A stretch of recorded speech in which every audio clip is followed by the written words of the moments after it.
Well, I bought another PDP kit. It was too good of a price to pass up.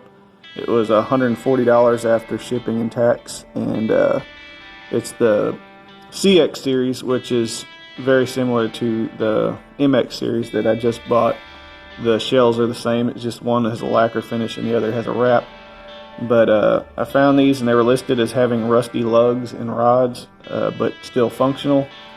And from the pictures, they didn't look that bad. I could tell the tension rods were really rusty, but the lugs didn't look bad to me, and they ended up being fine. So I'm probably going to sell the MX series with the gold and just keep these. But the wrap did have scratches on this red kit, and so I removed the material and used this emerald color from Fabric Empire, and I'll leave a link in the description. But this material's thinner and it's not quite as durable. It only comes in this color and this type of wrap, and the thicker stuff I usually use has a lime but not an emerald, and I wanted this emerald color. It's also a good wrap to use if you're wrapping over an existing wrap because it's thinner. That way you don't have as many problems with the heads not seating correctly when you tighten them down. These PDPs have date stamps in the shells, and I could tell by looking at them that the 10, 12, 14 and 22 were all the same, but the 8-inch tom, which did match in color, must have been an add-on because it was a different year. The thing about when you rewrap drums, you have to take all the hardware off, but the good part about that is that's a good time to clean the hardware, the hoops, the tension rods, lugs, and all that.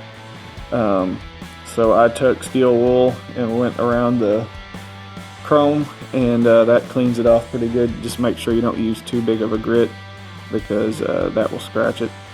I also used just a cheap cleaner I got from Dollar Tree that you spray on and then just wipe off, and that's best to do before you use the steel wool, and then go over it again if you want to get a better shine. I put the tension rods in a cup with dishwashing soap and let it sit for quite a while, and that definitely takes off some of the rust. They're still not perfect, but they do look better than when I got them.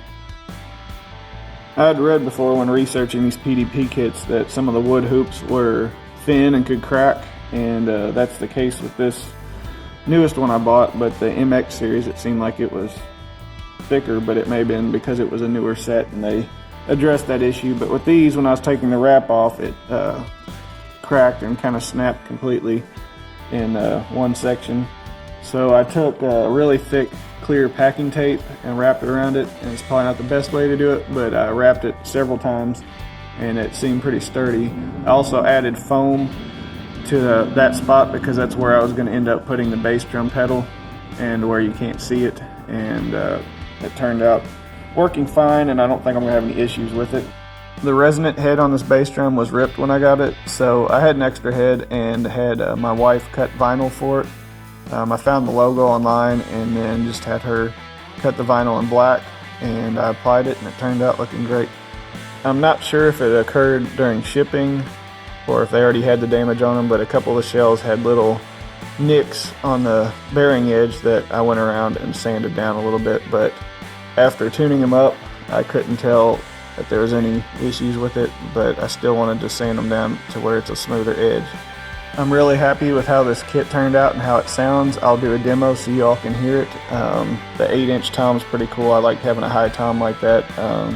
The 14-inch, of course, is smaller than a lot of floor tom standard sizes are, but it still has a really good low end, and you can tune it down pretty good. I went ahead and kept the suspension mount on this and just mount it to a cymbal stand instead of putting floor tom legs on it. Not sure if I'll keep it that way or what, but right now that's how I'm using it. And like I said, this material, you can get it from Fabric Empire directly. I'll give a link at the bottom, and see you in the next video.